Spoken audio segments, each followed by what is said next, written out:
Hello and welcome back to some more slop. Today I've got another 27 asterisk megas for you today. If I throw enough darts at the board, one of them's bound to hit, right?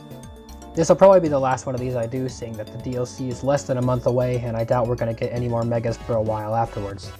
Maybe if we ever get a Legends game based in Hoenn, I don't know. But before I get started into my picks for some new megas, I wanted to take a look at some from my last video now that the game came out to see if there's any hints towards any of them getting a mega. Thievul, Sarina, Golurk, Lantern, Pangoro, Noivern, and Arbok were all present in the game in one way or another. Thievul, Noivern, and Pangoro are on one of the advertisements you see on screens throughout Lumios. Sarina is seen in a painting in the museum, while Golurk is also in there, just kind of all over the place.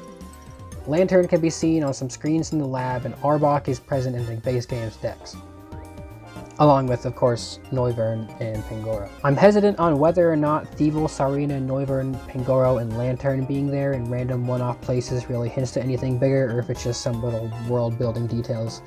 Arbok already being in the base game and not getting a mega would make me believe it isn't getting one if Raichu wasn't also in the base game, and we already know that it's getting megas.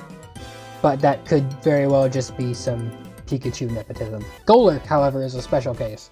It appears throughout the museum in several places and even appeared on AZ's team in the original X and Y. All this would be iffy by itself if we didn't see Golurk in the most recent trailer for the DLC. Golurk was already one of my top candidates to receive a mega, so yeah, I'm all in on Mega Golurk. None of the other Pokemon from my video have any presence in the game to my knowledge, so we'll just have to wait and see. Now, let's start with the new megas. Starting off with Gen 1, we have a Pokemon that I'm honestly shocked hasn't received any kind of special attention, Golduck. Psyduck is apparently Junichi Masuda's favorite Pokemon, and it appeared in every Pokemon game up until Legends ZA, which leads me to believe it'll probably be in the DLC. When you ask any person on the street to name some Pokemon, there's a pretty high likelihood that they'll say Psyduck. I guess this recognizability doesn't extend to Golduck, so let's give it something to be known for. Mega Golduck is going to see a huge boost to its special attack, special defense, and speed, with a smaller boost to its physical defense. As for its ability, it's going to keep Swift Swim to make it a big threat on rain teams. With 110 speed, nothing is going to be able to keep up with it in the rain. And, of course, it's gaining the Psychic type, because, quite frankly, it's just ridiculous it doesn't have it in the first place. With this monstrous speed stat in the rain, and the boosted damage on its water moves thanks to the rain, it's going to be a force to be reckoned with. Just watch out for Rillaboom. Next up, we have another victim of a Pokemon overshadowed by its pre-evolution, Wigglytuff. Wigglytuff has a great HP stat of 140 and literally nothing else to its name. Screamtail doesn't count, that's Jigglypuff, and also not particularly good either. Mega Wigglytuff is going to lose a lot of its attack stat in favor of a huge boost to both of its defensive stats, bringing its physical defense up to 90 and special defense up to a whopping 120. The defensive boosts don't end there though, as it'll gain the ability Fur Coat to effectively double its defense stat, meaning Mega Wigglytuff will be an utter brick wall to break through. And lastly for Gen 1 we have Vileplume. Its counterpart Victreebel got a Mega, so let's go ahead and give it one too. A challenge for this one was trying to get it to stand out from both Mega Venusaur and Mega Victreebel. Mega Victreebel is a slow mixed attacker with middling bulk, and Mega Venusaur is more focused on bulk with a good boost to its special attack, but nothing too high. So for Mega Vileplume, it's going to get significantly faster with a huge increase to its special attack, bringing it all the way up to 150, along with a smaller boost to its defenses. As for its ability, Chlorophyll could still work to make it a bigger threat in the sun, but I wanted to go with something more unique. Pretty much all of its dex entries mention how it has highly allergenic and toxic pollen, and this pollen would only grow stronger with Mega Evolution. The most fitting ability I can think of for this Mega is Poison Puppeteer. Maybe not the most fitting name, it could just be a new ability that works the same but with a different name. But I think thematically it fits Vileplume the best. Moving on to Gen 2, we have a Pokemon that I think has a pretty decent shot at getting a Mega, Crobat. In Emma's office in the Looker Bureau in Legends ZA, there's a corkboard with a picture of Crobat on it, seemingly singling it out. I could be reading too much into things, but I'm going to cope and run with it because Crobat is one of my favorite Pokemon. Crobat is most known for its speed, so we'll pump it up even farther, bringing it up to a blinding 150 speed, tied with Electrode. Its physical attack is also going to get a boost up to 145, allowing it to finally deal out those big hits. It'll also see some smaller boosts to its defenses, but it's still pretty frail overall. It doesn't even necessarily need a super broken ability, so in line with its dex entries always mentioning how it moves silently and undetected, I'm just going to give it soundproof. Not a bad ability at all, as there are some very powerful sound moves out there. Next up we have Mantine. However you say it. Its counterpart, Skarmory. Yes, Mantine and Skarmory are counterparts, but I wouldn't blame you if you didn't know that. Got a Mega in ZA's base game, so it's only fair to give Mantine one too. I'm going to give it a similar treatment to Skarmory 2, rearranging a lot of its stats to focus more on speed and offense, only this time specially oriented instead of physical. Its stats kind of speak for itself, really bulky even with the drop to special defense, getting really strong with 140 special attack and pretty fast too. Ability wise, I'm giving it Serene Grace, fitting of the dex entries to describe its elegant and serene swimming style.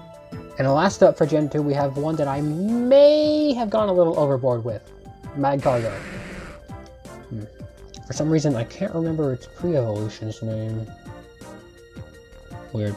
Pretty much everyone agrees that Magcargo needs something. Evolution, regional form, or in this case, a Mega Evolution. I'm going to mainly stay in line with what Magcargo is. An extremely slow snail with a big rock on its back for defense and made of boiling magma. Thus, it only makes sense to make it stupidly slow, extremely bulky, and hit super hard. Also, more special defense because it needs it. Now, the ability is where it gets a little wacky. Now listen, just bear with me. Now, I said bear with me. Look, everyone knows that one dex entry. That one fun fact you throw around at the playground, that Magcargo's body is hotter than the surface of the sun. So, naturally, its ability is Desolate Land. Because that is the only result of something that hot getting even hotter due to Mega Evolution. If you ever wind up fighting this thing in Trick Room, God help you. Since I did Vileplume earlier, I figured I may as well do Blossom too, just for fun. Concept-wise, I imagine it adding in elements of fire hula hoop dancers, mostly as an excuse to add the fire type. So this would preferably come with some fire moves to Blossom's learn set, like Fiery Dance. Stat-wise, I'm just mainly going to boost the stats it's already good at, bringing up its special attack by a lot, a small boost to its physical defense, and a good boost to special defense. The biggest change is its speed rising all the way up to 105, as it won't have Chlorophyll anymore to rely on. Instead, its ability is going to be Dancer. Pair this with a Volcarona for some Quiver Dances and Fiery Dances, and you've got yourself a very strong mon for doubles. Okay, moving on to Gen 3, I was originally going to have Mega Chimecho here, but yeah. So instead we're doing everybody's favorite, the most memorable Pokemon, Swalot. Come to think of it, I can't remember the name of this one's pre-evolution either. Strange. Swalot is a pretty straightforward, bulky poison type, but as is the case with many Gen 3 Pokemon, unfortunately they seem to have just given up with its stats after making its HP stats. So let's give it a boost. 125 in both defenses to make it super bulky, and a decent boost to its special attack to bolster its actually pretty decent special move pool should hopefully help it out, but maybe not quite as much as its ability, Corrosion. Much like how I mentioned with Merciless in the last video, the Pokemon with access to this ability currently don't make particularly good use of it, so this will finally give it a chance to shine. Next in line we have Claydol. Claydol was great back in Gen 3 as a bulky rabbit spinner immune to spikes, and able to set up hazards of its own, but nowadays it's fallen way off, so let's help it out. Huge boost to its defenses will hopefully allow it to stick around for longer, and a boost to its special attack will let it finally do some good damage of its own. As for its ability, Levitate still works for what it wants to do, but something like Filter could also let it stick around for longer. I'm personally just going to stick with Levitate. Lastly, for Gen 3, we have what is, in my opinion, one of the most underrated Pokemon, Relicanth. There's a lot of potential here, and I'm going to stay in line with what the Pokedex says about Mega Aerodactyl, being that Mega Evolution restores a Pokemon's ancient genes. What's that, I hear you say? The Pokedex also says that Relicanth has been completely unchanged for 100 million years, so there aren't any ancient genes to restore it? Fair point. Anyways, for its stats, it's getting boost to its offense, 140 attack, 105 speed, 15 points to special defense, and 5 to physical. Give it some speed control and watch it tear through teams with recoilless head smashes. And probably wave crashes if we're being real. They're totally going to give it that move in the next game it appears in. On to Gen 4, we've got a Pokemon that seems to be a fan favorite pick to receive a Mega, Luxray. While I personally don't get the hype as much as everyone else, I do agree that this Mon needs a buff. Its biggest weakness as is its pitiful speed stat. So boosting that and its attack a bunch along with a little to its defenses in exchange for losing special attack seems like a good call to me. I'm realizing that the way I move around the stats in these videos makes it seem like I hate mixed attackers. I promise I don't, they're cool in theory, but usually end up with at most decent offensive stats and pretty bad everything else. Gen 3 Pokemon are pretty big victims of this. I'm also going to do something potentially controversial and not give Luxray the Dark type. Honestly, in a perfect world, Luxray would be part normal for Stab Guts boosted Facade, but you didn't hear that from me. Mega Luxray will have Defiant as an ability. I can't really explain it, but Luxray just kind of feels like the Pokemon to get Defiant. Next up, we have Toxicroak. Here, I will prove that I don't hate mixed attackers. 140 attack, 127 special attack, and 110 speed. To boost its speed even farther, I'm going to give it something not usually seen outside of water types, Swift Swim. There's already precedent for its synergy with the Rain, with its base form having Dry Skin, so this is just to make its offensive presence even stronger. Lastly, for Gen 4, we have a Pokemon that is far, far worse than it really has any right to be, Spiritomb. Coming up with the stats for Mega Spiritomb was rough, because at least one of the stats has to be 108, just to keep in line with Spiritomb's whole connection to that number. But I still wanted to boost one of its offensive stats and its defenses. I ultimately decided to make it slower with good defenses, both sitting at 125, and a great special attack at 157. Its physical attack is what I ultimately decided to make 108, meaning it can still potentially use something like Sucker Punch for okay damage. As for its abilities, similarly to how 108 evil spirits are bound to the Keystone, I gave it Shadow Tag to bind any Pokemon to it and keep them from escaping in battle. Starting off at Gen 5, we have Druddigon. Being partially based on Stone Gargoyles, it gains the Rock type upon Mega Evolution. In the stats department, it's getting a big boost to pretty much all of its stats apart from Special Attack, which sees a drop. With 150 attack, it's going to hit like a truck, and it's got pretty good bulk to back it up. At 90 speed, it's already decently fast enough, but that's where the ability comes in. You see, Druddigon is also partially based on the Thistle Plant. This, along with how its dex entries describe how it absorbs sunlight to be able to move, gives me just enough reason to give it Chlorophyll. Though, realistically, it would probably be a different ability with the same effect, just a more fitting name and concept. This gives Mega Druddigon a very unique place on Sun teams as neither a Grass or Fire type, potentially letting it finally see some competitive use. Next up for Gen 5, we have a Grass type that's honestly just never been very good and very rarely seen any use. Ferroth Leavanny. Boasting okay attack and speed and not much else, it needs some help. Bringing its speed up to 125 will let it outspeed a lot more threats, and its 100 points in both its defensive stats may help it live some more hits, but honestly don't get your hopes up. Not with that typing. The big draw here is its 140 attack, which will be boosted even farther by its ability Sharpness, allowing it to whip out extremely powerful Leaf Blades and X Scissors. Now, the last mod in Gen 5 was originally going to be Sigilith. It was on AZ's team in X and Y, and it's on the Team MZ flag, and it's generally just a mod that has a lot of potential when it comes to a Mega. But seeing the most recent trailer made me change my mind. Along with Golurk, a different Gen 5 Psychic type was shown off pretty prominently in the trailer, Musharna. Musharna is primarily a slow and bulky special attacker, but it's not particularly good at it. A Mega can help with this. Bringing its defense up to 110 and its special defense up to 146 will let it easily live most hits in tandem with its 116 HP. Along with its boost to bulk, Mega Musharna will also get a massive 150 special attack, meaning it can deal out some really heavy hits. That's honestly not even the main draw of this Mega though, as its ability is, and I have to give heavy credit to Pokerogue for this idea, Neutralizing Gas. Its dex entries about its Stream Gas are just vague and sometimes ominous enough to justify this. All of these features combined would make Mega Musharna a monster in battle. On to Gen 6, we have a Pokemon whose counterpart did get a Mega in Legend ZA, Clawitzer. Clawitzer has always been a pretty cool Pokemon with a cool ability in Mega Launcher, but it fell short stat-wise. Upon Mega Evolution, Clawitzer's going to have a big boost to its special attack, bringing it up to 160, letting the Mega Launcher boosted moves hit super hard. As for the rest of its stats, its defenses are seeing a decent boost, mostly going toward its physical defense and a smaller boost on the special side. Its speed will also see a big boost, as Clawitzer currently doesn't really have any way to boost its own speed. Hopefully these changes will allow Clawitzer to finally see some use. Next we have a Pokemon that's always been really disappointing, Go-Go. Despite having one of the highest base stat totals of any non-legendary or starter grass type, Go-Go manages to distribute those stats so abhorrently that it can't really do anything well. Another victim of the mixed attacker curse. So for its Mega, it'll see a lot of redistribution of its stats on top of the plus 100 that it gets. It's going to lose a lot of special attack to be put into other stats, namely bringing its speed up quite a bit to fit its place in universe as a mean of transportation. It's also going to see a huge boost to its physical attack, letting it finally hit hard and fast. With its greatly increased bulk, it'll be pretty hard to take down while it heals off damage with Milk Drink and Horn Leech. As for its ability, I'm keeping its signature Grass Pelt, giving it some synergy with Rillaboom in both singles and doubles, letting it tank physical attacks very well in grassy terrain. Last Gen 6 Pokemon is one that I think has a lot of potential, Heliolisk. Helioptile actually shows up on a whiteboard in Lysander Labs, but this probably means nothing, just a little detail I wanted to point out. Heliolisk is a very versatile Pokemon, as its abilities all coincide with different weather types, rain, sand, and sun. For its Mega though, it can only really focus on one, so the one that makes the most sense to me to focus on is keeping its synergy with Sun, as it's based on a solar panel. To further boost this, I'll replace the normal type with Fire while keeping its hidden ability Solar Power.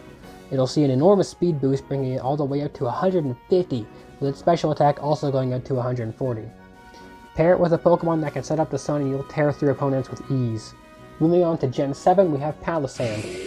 Since it's based on a sandcastle, its Mega should mainly focus on shoring up its defensive stats.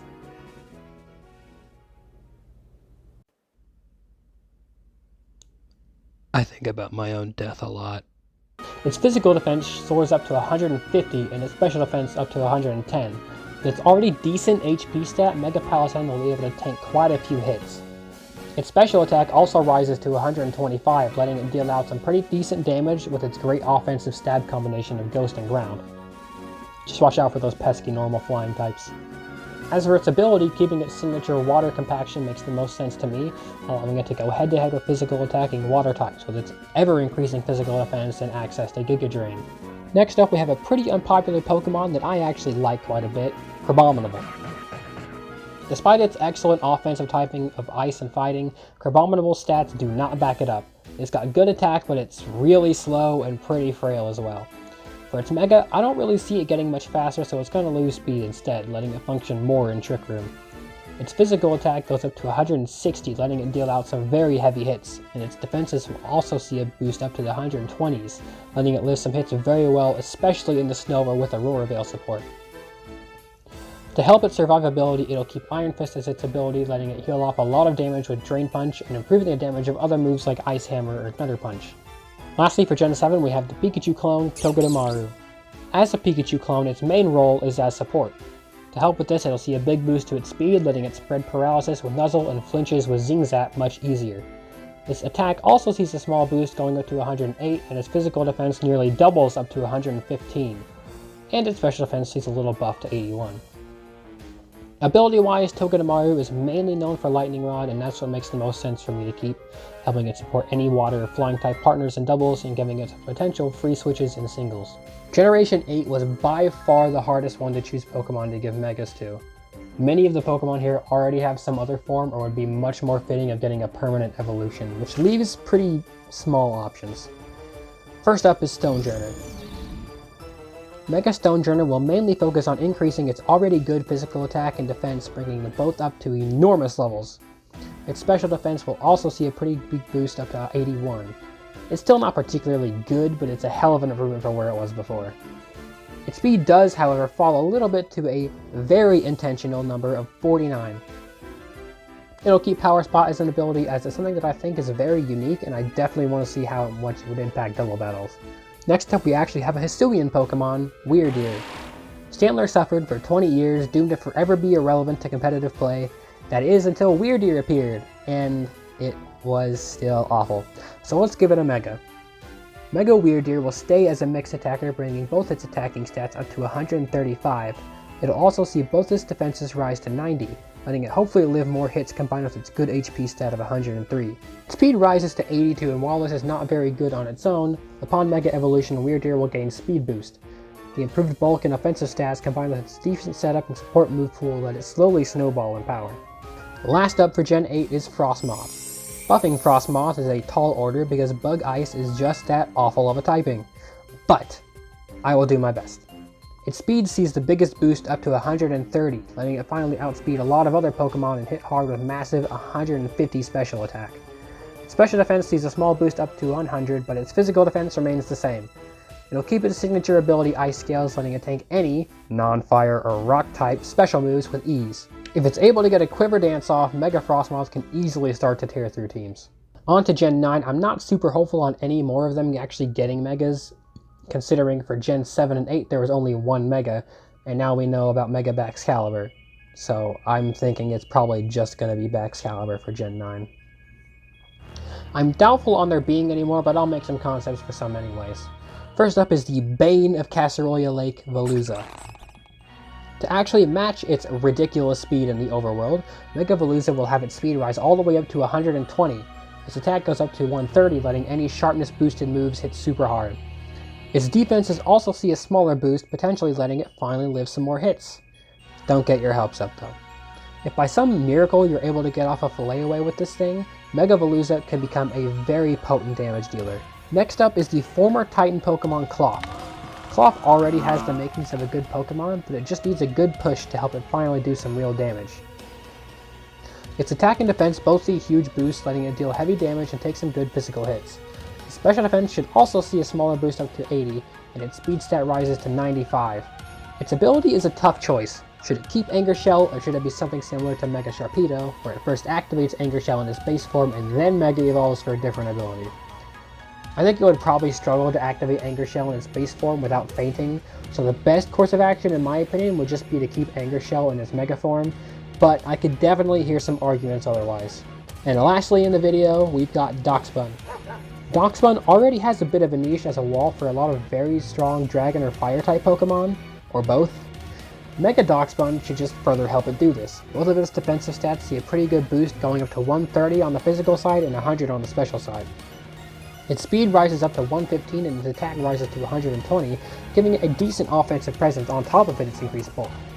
It'll keep Wellbag Body as that's really the only reason it sees use in the first place. I'm also kind of on the fence about giving it a secondary typing of Fire. It fits thematically but also kind of doesn't, so I'll just leave that addition as a maybe.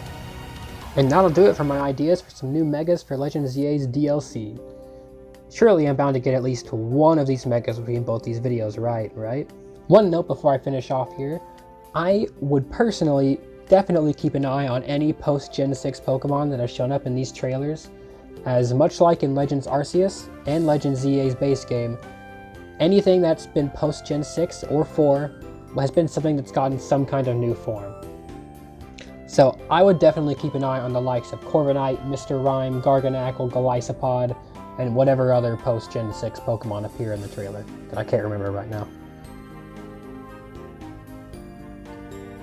Anyways, that's all from me. I'll see you all in the next... Wait. What is that? What is... No. It can't be. No. No. No. No. No. No. No. No. No. No. No. No. No.